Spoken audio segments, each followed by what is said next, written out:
L'OM toujours aussi instable dans ses décisions, dans sa direction, dans tout. Bonjour tout le monde, c'est Ilan. Mais on va parler un peu de deux Zerbi. Avant qu'on commence tout, je vous demande de me dire en commentaire ce que vous pensez de ce départ. Qu'est-ce que vous pensez de ce choix? Maintenant, on va rentrer direct dans le vif du sujet. Zerbi, en global, c'est un des meilleurs coachs que l'OM a eu sur le 21e siècle en termes de points et de victoires. Il a eu 57% de victoires sur tous ses matchs, ce qui est énorme. Ce qui est le meilleur aussi des 10 dernières années de l'OM. Je sais pas, une stat comme ça à peu près. Et moi, ça me fait de la peine. Le Zerbi, on avait tous une énorme attente sur lui. Parce que Pep Guardiola avait parlé de lui. Parce que il a refusé United. Parce que plein de trucs. Et que ça se finisse encore de cette manière. Ça montre encore que l'OM a ce manque de stabilité, comme on l'a vu avec plein de cas comme Murillo, etc. Parce que faut se rappeler que De Zerbi, il dit il y a un an, Mopé c'est mon fils, il dit c'est mon fils, et 2 3 mois après, il joue plus une minute depuis l'arrivée de Gouiri, il joue plus une minute Mopé. Donc comment tu peux dire à quelqu'un que c'est ton fils, et après un mois, autant changer, retourner ta veste, ça fait partie et de Zerbi, et de De Zerbi, et de la direction parce que les deux ils étaient ensemble, vraiment c'était un projet à trois, les trois ensemble. Et maintenant à voir si Longoria et Benassia vont rester. Moi je l'espère quand même, même si chacun a ses défauts. Maintenant on parle déjà de remplaçants, il y a plein de noms qui ont pop, il y a Habib Bey, Conceição, il y a, en gros il y a plusieurs coachs. Le premier qui revient le plus c'est Habib Bey. Maintenant moi je sais pas trop, je sais pas s'il a assez prouvé, il a été à Rennes, il a pas fait un truc de fou. Malgré qu'il a joué à l'OM, je sais pas s'il va pouvoir tenir ce rôle de coach de l'OM pour 3 mois aussi, parce que je pense que là le prochain coach, il va pas rester longtemps. Parce que sinon, là, le coach, on le choisit en une semaine. On va pas choisir un coach en une semaine pour un mec qui va rester 3 ans. On choisit un coach en 2 3 jours rapidement pour finir la saison. Maintenant, j'étais dans plusieurs lives ce matin pour vraiment voir ce qui se passe et pas dire des bêtises quand je sortirai une vidéo. Malgré que j'ai sorti un short dès que l'info est sortie. Il y a un mec qui a dit, prochain coach qui viendra à l'OM, ça peut être assez spécial pour lui. Parce que il y a deux possibilités vraiment. Ou une où tu gagnes la Coupe de France, du coup c'est vraiment un énorme début et sûrement on va le garder parce que un coach qui gagne la Coupe de France, on peut pas le virer. C'est l'OM n'a pas gagné de titre depuis 14 ans, c'est la 15e année ou la 14e, je sais plus trop. En gros, ça fait trop longtemps. Et si un coach arrive à gagner cette Coupe de France, je vous assure qu'il va pas partir. Et ça peut être un énorme tremplin pour avoir la confiance de la direction, des supporters et la confiance en soi aussi par rapport à ce poste qui est assez compliqué à assumer. Alors que de l'autre côté, il peut se faire éliminer de la Coupe de France directement par Toulouse. Il peut finir déjà quatrième, ça va être sûrement ce qu'on va finir. Mais il peut finir en dessous. Et si on finit en dessous, c'est très très grave. Parce qu'on a déjà 6 points sur Lille et Rennes. Et sont dans une des pires formes de leur vie. Lille n'a pas gagné en Ligue 1 depuis plus de 5 matchs. Rennes, pareil, il gagne pas à peine des matchs. Du coup, ça serait inacceptable qu'il passe devant nous au classement.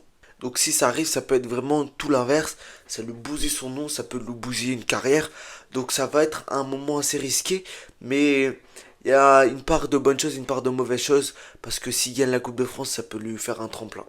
Maintenant, De Zerbi, moi, j'ai un truc à dire sur lui. C'est que malgré tout, je l'ai kiffé. En gros, l'OM, c'est déjà du feu partout. La direction, les supporters. Il y a trop de tension dans tous les jours, quand tu parles avec un Marseillais, même s'il parle d'un match nul, d'un 0-0, il va te parler avec les gestes comme ça, et il va te faire des grandes paroles, il va parler fort. C'est comme ça à Marseille, ça parle fort, des grands gestes. Et quand tu ramènes un coach qui a en plus ça, avec une direction qui a en plus ce truc de passion, ce truc de accro-foot, ce truc qui va à fond, bah juste ça explose. Et j'avais l'impression qu'on savait tous que ça allait exploser et il fallait attendre ce moment en gros. Moi ça me fait de la peine parce que De Zerbi en tant qu'humain je l'aimais bien, même s'il a eu des phases où il a été un peu ego trip ou ce genre de truc. Quand il dit oui les journalistes des fois on joue bien, des fois on joue mal, faudrait que j'ai le passeport français, ça a aucun rapport avec le passeport français. Surtout qui kiffait l'OM, qui kiffait cette atmosphère de passion des supporters. J'avais l'impression que depuis le Sporting, enfin depuis ce mois d'octobre surtout, on n'arrivait plus à évoluer. J'ai l'impression que y a rien qui a changé depuis Sporting. on a fait un énorme mois d'octobre, ça je l'accorde à De Zerbi, je l'accorde aux joueurs, je l'accorde à qui vous voulez.